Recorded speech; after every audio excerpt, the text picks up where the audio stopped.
Daniel Garza is with us, Libre Initiative President, an Hispanic organization. I think I can describe it as that, Daniel. Here's an open-ended question. As the President is about to emerge from Air Force One in Dayton, Ohio, here's this question for you, Daniel. Has the President lost whatever support he had within the Hispanic community? No, I don't believe that. Look, I think you're right. This is an opportunity for Americans to unite, to come together, to seek solutions. The kind of attributions that are being laid at the feet of the President, I think, are irresponsible and reckless. We have to get past that, and I think we have to get to the solutions themselves on how we're going to address this. The people of Dayton, which is about an hour and a half from where I'm at now, and the people of El Paso are hurting. They're in anguish, and they need to be consoled too, and they need solutions to this. Does the Hispanic community want him in El Paso? Look, I'm reminded of a foreign visit that was made by President John F. Kennedy on one occasion when he was combing his hair incessantly, and when an anxious staffer said, "Mr. President, we have to leave the plane." And he said, "Son, when I walk out of that plane, it's not John F. Kennedy, it's the United States of America." And in a very real way, we have one president at one time, and that's Donald J. Trump. And like it or not, he is the one who represents us, who has to console, who has to unite, who has to heal people. And that's exactly what's needed. This isn't about politicians. This isn't about party. This is about consoling and standing together with the people of El Paso and Dayton and Gilroy as well, by the way. The President and First Lady just descending the stairs there, coming off Air Force One. This is Dayton, Ohio. The President has just arrived. He'll no doubt greet officials at the bottom of the gangplank there, and then proceed to the event where he's going to meet officials and the relatives of victims. That you will see throughout this hour as the President goes to Dayton and then on to El Paso. But Daniel, I want to raise a difficult issue here. There was a tweet from Democrat Joaquin Castro, who is the brother of Julian Castro, the presidential candidate. That tweet released the names and businesses of San Antonio citizens who had donated the maximum amount to President Trump. That tweet outed these people who had contributed to President Trump. Look, I say that incites violence. I want your input on it. What do you say? It's unwise. Whether it was his intention or not, what it does, it sends a chilling effect to those who are exercising their constitutional right, to petition the government, to be involved in the political process without fear of harassment. And this does exactly that. And it's really unwise of Congressman Castro. Do you think there will be pushback against Julian Castro, the presidential candidate, because of what his brother tweeted?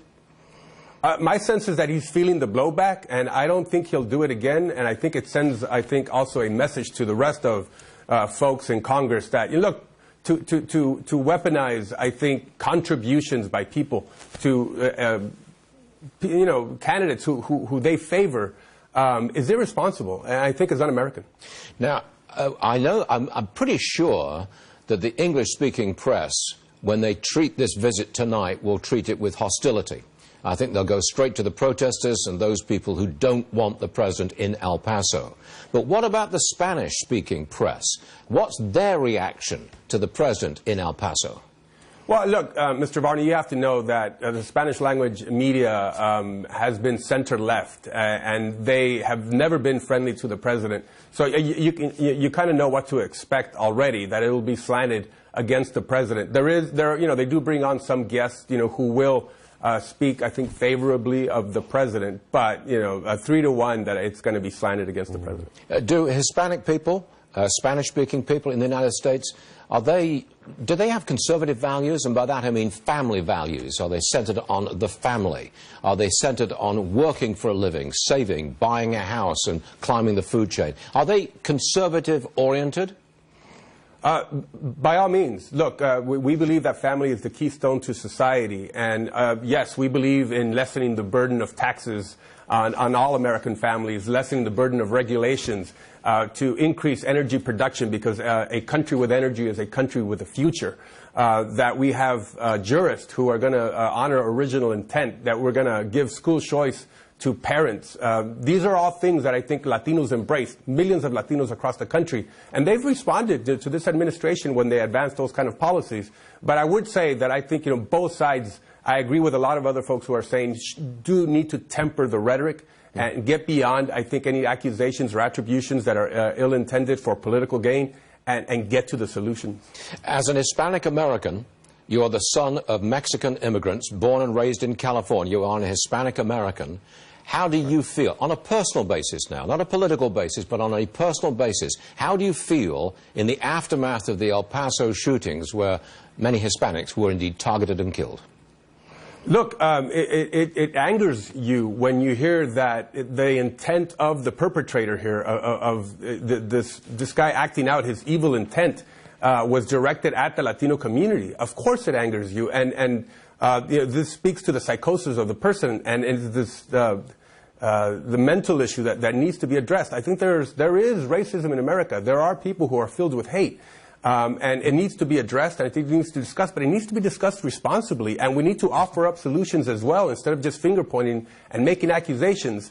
And I think it's especially despicable when it's done for political gain. Now, again, just on a personal basis, have you encountered hostility because you are Hispanic? Oh, look, sure. I mean, because I'm Latino, because I travel around the country and I talk to certain groups, and I feel the blowback, the resistance, especially when I'm talking about immigration, from folks who have an angst about the changing of America, the browning of America even, without question. But in general, this is a kind and compassionate country. This is a country of opportunity, and Latinos have benefited tremendously with this country, and we've contributed tremendously to this country. And it is a win-win, for both the Latino community, that is interdependent with the rest of America, and vice versa. And so, I think America has honored us, and I'd like to say that we have honored America. Daniel Garza, we really appreciate you being on the show today. Your input is valuable, and we appreciate it. Daniel, we'll see you again soon. Thank you.